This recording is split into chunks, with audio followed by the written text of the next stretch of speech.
took stones and built the first altar on earth. But there was no animal to sacrifice. So instead, he offered his own blood. He and Eve wiped it from the ground and placed it on the altar, crying out for mercy. And then, God responded. A fire came down and consumed the offering for the first time. God made a promise that sounds impossible. After Adam's sacrifice, God spoke. He said, "As you have shed blood, I will also shed my blood. As you have suffered, I will suffer." This wasn't just comfort, it was a prophecy. A future where God himself would enter human pain. Adam didn't fully understand it, but this moment changed everything. God gave Adam 3 items with hidden meaning. After Adam begged for comfort, God sent angels. They brought 3 things: gold, incense, and myrrh. Adam held them and wept because he felt something deeper. The gold reminded him of glory. The incense reminded him of the lost presence of God, while the myrrh reminded him of suffering and death. But he didn't know these same 3 things would appear again, thousands of years later. And that connection is not a coincidence.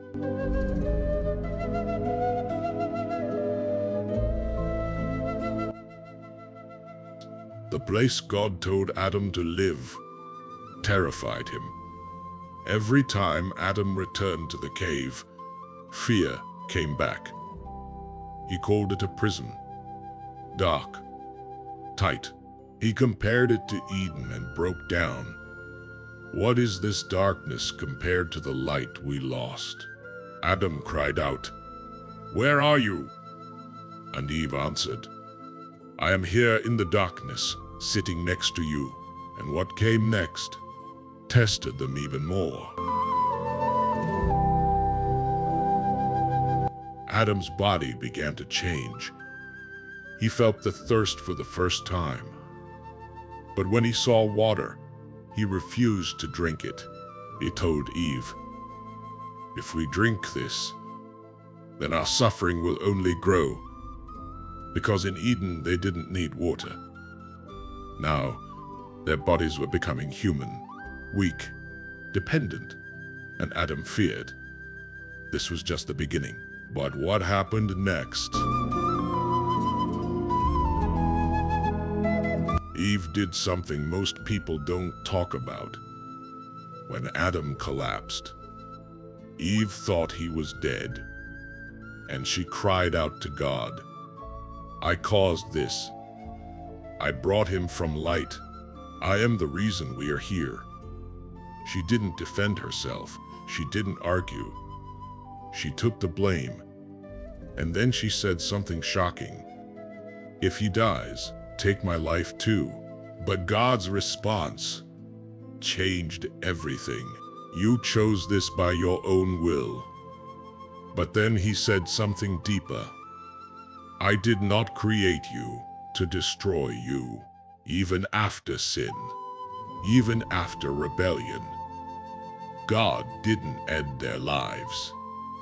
Instead, he allowed them to live, to suffer, to learn, and to wait, because their story was far from over. After failing in the cave, Satan came again, this time appearing as an angel. He told Adam, "Come, I will take you back to the garden." Adam believed him and followed. But it was a trap.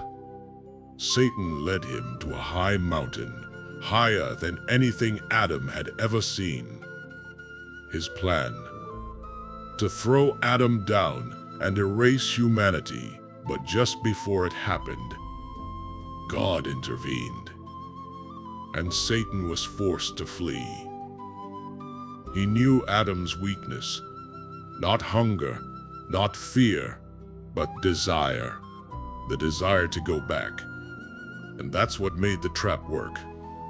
Because sometimes The most dangerous lies sound exactly like the answers to your prayers. The place Adam once called a prison became his home. At first, he hated the cave. He called it dark, empty, a punishment. But over time, it became everything. It was where he prayed, where he rested, and where he survived. The same place he feared became the place he depended on. Because sometimes, you don't escape the struggle. You learn to live in it, but something inside him never changed. Every single day he remembered Eden, the light, the peace, the presence of God, and every memory hurt. Because he knew he would never return, not in this life. That loss never left him, but one promise kept him alive. One promise kept Adam from giving up. God told him, "One day, I will come and save you." Adam didn't know when. He didn't know how. But he held on to it through the pain and through the weight of time. That promise was all he had, and it was enough. But time was not on his side.